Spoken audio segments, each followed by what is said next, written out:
Sydney firing واقعہ، زخمی حملہ آور پر فرد جرم عائد کر دی گئی۔ غیر ملکی خبر ایجنسی کے مطابق آسٹریلین پولیس کا بتانا ہے کہ بونڈی بیچ فائرنگ کے زخمی حملہ آور پر دہشت گردی سمیت 50 الزامات پر فرد جرم عائد کی گئی ہے۔ دوسری جانب فلپائن کے صدارتی ترجمان کلیری کاسترو کا کہنا ہے کہ بونڈی حملہ آوروں کے فلپائن کے دورے کے دوران دہشت گرد ٹریننگ کا کوئی ثبوت نہیں ملا۔ ان کا کہنا تھا کہ فلپائن کو داعش کے تربیتی مرکز کے طور پر پیش کرنے کی رپورٹس کو مسترد کرتے ہیں۔ فلپائن کو دہشت گردی کی تربیت کے لیے استعمال کیے جانے کے دعوے کا کوئی ثبوت نہیں دیا گیا۔ فلپائن کے فوجی ترجمان کرنل فرانسل پیڈیلا نے کہا کہ 2024 کے آغاز سے اب تک بڑے انسدادی دہشت گردی آپریشن نہیں ہوئے۔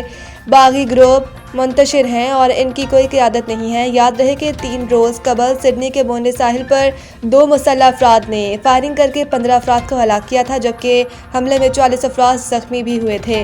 حملہ کرنے والے ایک شخص کو پولیس نے موقع پر ہی گرفتار کر لیا تھا، جبکہ دوسرے حملہ آور کو گرفتار کر لیا گیا تھا۔ ٹرمپ نے مزید 20 ممالک کے شہریوں پر سفری پابندیاں لگا دی۔ طلاق 1 جنوری سے ہوگا۔ نئی پالیسی کی زد میں ان ممالک کے طلباء، امریکی شہریوں کے اہل خانہ اور افغان اسپیشل امیگرینٹ ویزا کے حامل افراد بھی آئیں گے۔ امریکی میڈیا کے مطابق شام، جنوبی سوڈان، نائجیریا، مالی اور برکینا فاسو اور ایسے شہریوں کی امریکہ سفر پر پابندی عائد کی جا رہی ہے جن کی سفری دستاویزات فلسطینی اتھارٹی جاری کرتی ہے۔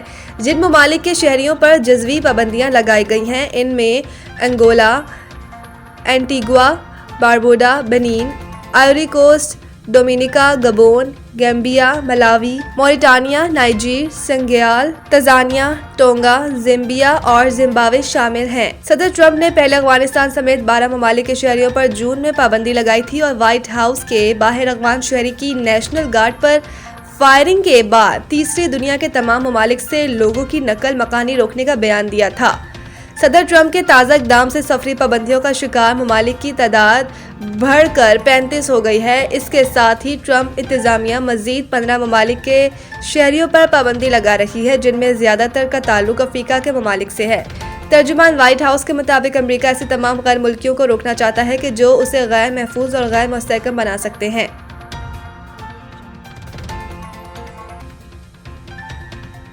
صدر مملکت نے وزیر اعظم کے مشورے پر اہم قانون سازی کی منظوری دے دی۔ صدر مملکت آصف علی زرداری نے وزیر اعظم شہباز شریف کے مشورے پر اہم قانون سازی کی منظوری دے دی ہے۔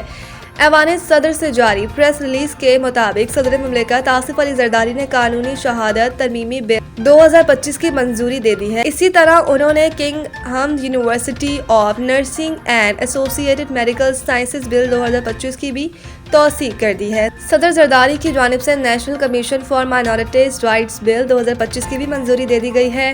علاوہ ازیں صدر مملکت نے دانش اسکولز اتھارٹی بل 2025 صوبائی مشاورت کی ضرورت کے پیش نظر نظر ثانی کے لیے وزیر اعظم کو واپس بھجوا دیا، جس کے لیے کہا گیا ہے کہ صوبوں میں دانش اسکولز کے قیام کی صورت میں متعلقہ صوبائی حکومتوں سے پیشگی مشاورت ناگزیر ہے۔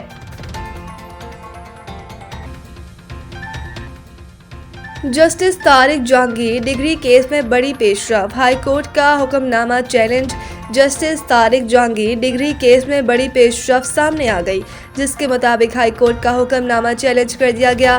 جسٹس طارق جہانگیر کی مبینہ جعلی ڈگری کے کیس میں اسلام آباد ہائی کورٹ کا حکم نامہ آئینی عدالت میں چیلنج کر دیا گیا ہے۔ قبل ازیں جسٹس طارق جہانگیر کی جانب سے اس سلسلے میں 3 سینئر وکلاء پر مشتمل قانونی ٹیم تشکیل دی گئی ہے۔ تفصیلات کے مطابق اکرم شیخ اور بیرسٹر صلاح الدین ہائی کورٹ میں جسٹس جہانگیر کیس کی پیروی کریں گے، جبکہ ایڈوکیٹ عزیز بھنڈاری کے توسط سے آئینی عدالت میں ہائی کورٹ کا حکم نامہ چیلنج کیا گیا ہے، جس میں اسلام آباد ہائی کورٹ کے 9 دسمبر کے 2 رکنی بینچ کے خلاف اپیل دائر کی گئی ہے۔ آئینی عدالت میں دائر اپیل میں موقف اختیار کیا گیا ہے کہ اسلام آباد ہائی کورٹ میں دائر درخواست قابل سماعت نہیں، میرے خلاف اسلام آباد ہائی کورٹ میں دائر کی گئی ریٹ کو خارج کیا جائے۔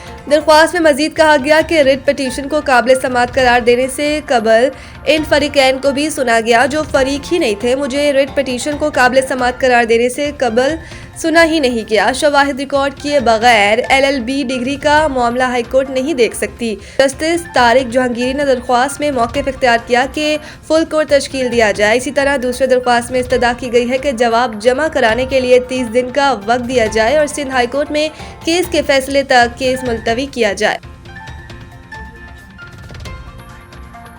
ملک کے مختلف علاقوں میں اسموگ کی ممکنہ صورتحال پر NDMA کا الرٹ جاری۔ ترجمان NDMA کے مطابق لاہور، فیصل آباد، ملتان، بھاولپور، سیالکوٹ، گوجرانوالہ اور شیخوپورہ میں اسموگ میں اضافہ متوقع ہے۔ اس کے علاوہ راولپنڈی، اسلام آباد سمیت KP کے متعدد علاقوں اور سندھ کے بالائی علاقوں میں بھی دھند میں اضافہ متوقع ہے۔ ترجمان NDMA کے مطابق اسموگ کے باعث متعدد شہروں میں ٹریفک کی روانی متاثر ہونے کا بھی امکان ہے۔ NDMA ترجمان نے مزید بتایا کہ ڈیزاسٹر مینجمنٹ اتھارٹی تمام ممکنہ خطرات سے نمٹنے کے لیے پیشگی اقدامات یقینی بنا رہا ہے۔ پاکستانی کو پیما ثمینہ بیگ کا ایک اور تاریخی کارنامہ۔ گلگت سے تعلق رکھنے والی ثمینہ بیگ قطب جنوبی پہنچ گئی۔ ثمینہ بیگ یونین گلیشیئر سے ساؤتھ پول پہنچی تھی۔ اس حوالے سے کو پیما کے بھائی مرزا علی نے بتایا کہ ثمینہ نے اپنے سفر کے لیے اسکیننگ کا روٹ اپنایا جو چیلنجنگ مرحلہ تھا۔ انہوں نے مزید کہا کہ ثمینہ بیگ نے ساؤتھ پول پہنچنے پر پاکستان کا پرچم اور کمیونٹی کا جھنڈا لہرایا۔ ثمینہ بیگ کی نظریں ایکسپلورر گرینڈ سلیم مکمل کرنے پر ہیں۔ اس ہدف کے لیے ثمینہ بیگ کو اب صرف قطب شمالی پہنچنا ہے۔ ایکسپلورر گرینڈ سلیم مکمل کرنے کے لیے 7 سمٹس کے ساتھ ساؤتھ اور نارتھ پول پہنچنا ہوتا ہے۔ واضح رہے کہ ثمینہ بیگ پہلے ہی 7 براعظموں کی 7 بڑی چوٹیاں سر کر کے 7 سمٹ مکمل کر چکی ہیں۔